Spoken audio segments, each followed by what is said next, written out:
आज हम सुनेंगे घुष्मा की शिवा भक्ति से उसके मरे हुए पुत्र का जीवित होना। घुष्मेश्वर शिव का प्रादुर्भाव तथा उनकी महिमा का वर्णन सूची कहते हैं। अब मैं घुष्मेश नामक ज्योतिर्लिंग के प्रादुर्भाव का और उनके महात्मा का वर्णन करूंगा। मुनिवरों ध्यान देकर सुनो। दक्षिण दिशा में एक श्रेष्ठ पर्वत है जिसका नाम देवगिरी है। वो देखने में अद्भुत तथा नित्य परम शोभा से संपन्न है। उसी के निकट कोई भरद्वाज कुल में उत्पन्न सुदामा नामक ब्रह्मवेत्ता ब्राह्मण रहते थे। उनकी प्रिय पत्नी का नाम सुदेशा था। वो सदा शिव धर्म के पालन में तत्पर रहती थी।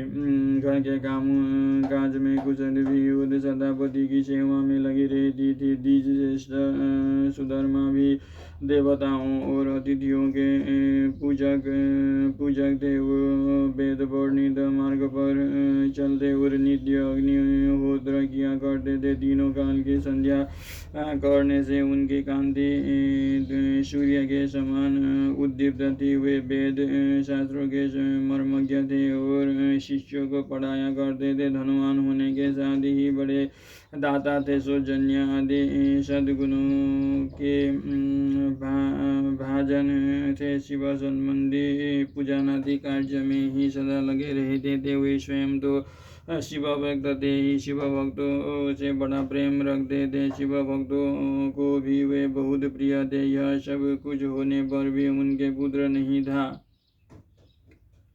इससे ब्राह्मणों को तो दुख नहीं होता था, परंतु उनकी पत्नी बहुत दुखी रहती थी। पड़ोसी और दूसरे लोग भी उसे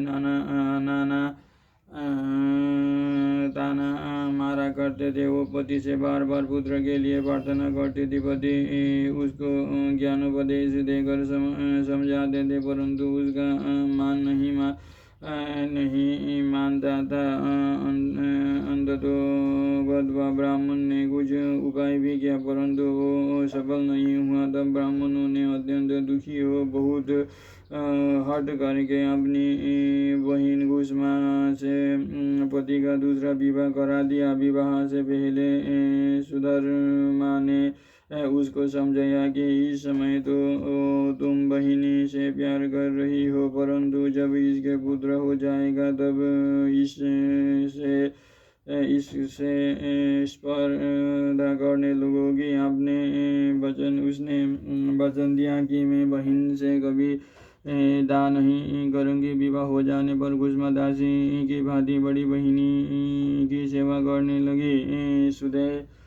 सुदेहा भी उसे बहुत प्यार करती रही। घुष्मा अपनी शिवभक्त बहन की आज्ञा से नित्य 101 पार्थिव शिवलिंग बनाकर विधिपूर्वक पूजा करने लगी। पूजा करके और निकटवर्ती तालाब में उनका विसर्जन कर देती थी। शंकर जी की कृपा से उसके एक सुंदर सौभाग्यमान और सदा गुण संपन्न पुत्र हुआ। घुष्मा का कुछ मान बढ़ा। इसके सुदेहा के मन में डा पैदा हो गया। समय पर उस पुत्र का विवाह हुआ। पुत्र वधू घर में आ गई। जब अब तो और भी जलने लगी। उसकी बुद्धि भ्रष्ट हो गई और एक दिन उसने रात में सोते हुए पुत्र को छुरे से उसके शरीर के टुकड़े टुकड़े करके मार डाला और कटे हुए अंगों को उसी तालाब में ले जाकर डाल दिया जहाँ घुष्मा प्रतिदिन पार्थिव लिंगों का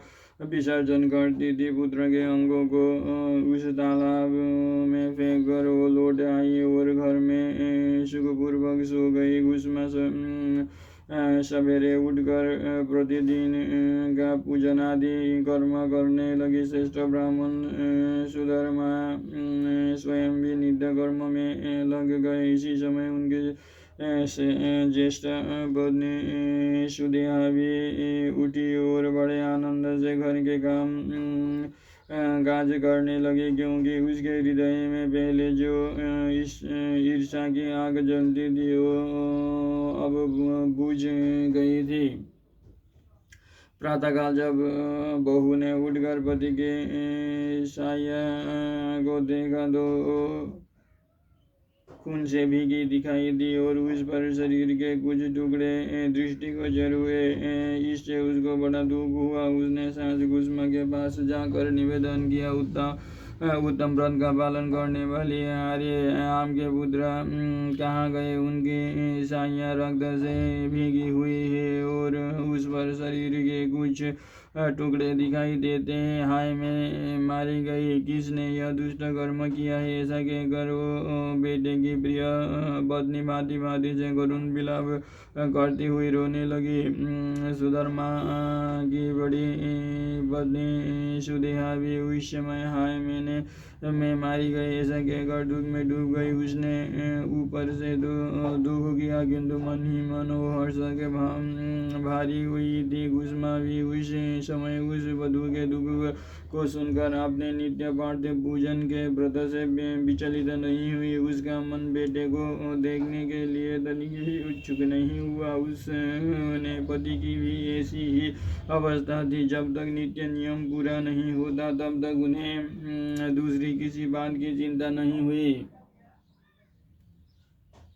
दोपहर को भोजन समाप्त होने पर गुस्मा ने अपने पुत्र की भयंकर छाया पर दृष्टिपात किया, तथापि उसने मन में किंचिन मात्र भी दुख नहीं माना। वो सोचने लगी, जिन्होंने यह बेटा दिया था वे ही इसकी रक्षा करेंगे। वे भक्त प्रिय कहलाते हैं, काल के भी काल हैं और सद्पुरुषों के आश्रय है। एकमात्र वे प्रभु सर्वेश्वर शंभु ही हमारे रक्षक है। वो माला गुथने वाले पुरुष की भांति जिनको जोड़ते हैं उनको अलग भी करते हैं, जिनको जोड़ते हैं उनको अलग भी करते हैं। अतः अब मेरे चिंता करने से क्या होगा? इस तत्व का विचार करके अपने शिव के भरोसे धैर्य धारण किया और उस समय दुख का अनुभव नहीं किया। वो पूर्ववत पार्थिव शिवलिंग को लेकर स्वस्थ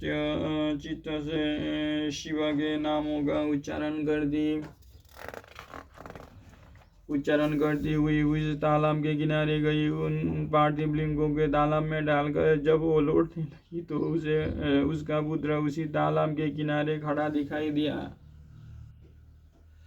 सूजी कहते हैं, ब्राह्मणों उस समय वहाँ अपने पुत्र के जीवित देखकर उसकी माता गुस्मा को न तो हर्ष हुआ और न विषाद। पूर्ववत स्वस्थ बनी रही। इसी समय उस पर संतुष्ट हुए ज्योतिष रूप महेश्वरी शिव शीघ्र उसके सामने प्रकट हो गए। शिव बोले, सुमुखी, मैं तुम पर प्रसन्न हूँ, वर मांगो। तेरी दुष्ट शोध ने इस बच्चे को मार डाला था, तब मैं उसे त्रिशूल से मारूंगा।